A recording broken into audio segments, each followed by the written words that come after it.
행복하기 좋은 날, 내일이 아닌 바로 오늘.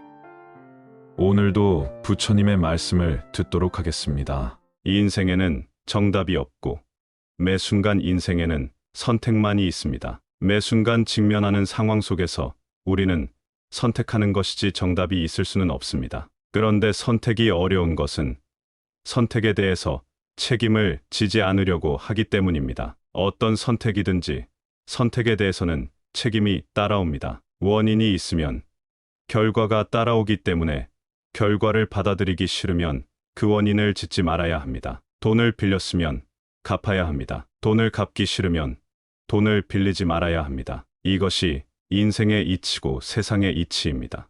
허황된 생각을 갖고 있으면 허황된 생각이라고 가르쳐 주어야 합니다. 그런데 지금의 종교는 이것을 가르쳐 주지 않고 오히려 허황된 생각을 갖도록 하니 젊은이들이 종교와 멀어지는 원인이 되고 종교를 믿지 않고 있는 것이 아닌가 생각됩니다. 선택에 따른 책임을 지는 자세가 가장 중요합니다. 이런 선택을 하면 이런 결과가 올 것이라는 것을 예측할 수 있고 따라서 그 선택에 대해서 책임을 져야 합니다. 우리 보고 무지하다고 하는 것은 우리가 아는 것이 사물의 한 면만을 보고 있기 때문입니다. 이것은 경험의 한계 때문입니다. 결국 안다는 것은 경험의 결과입니다. 경험의 제한이라고 하는 측면에서 볼 때 내가 본 한 면을 보면 그것이 그 존재의 한 부분을 보게 되는데 우리는 그 사람이 그래라고 하면서 사물의 한 면만을 본 것을 보고 전모라고 속단할 때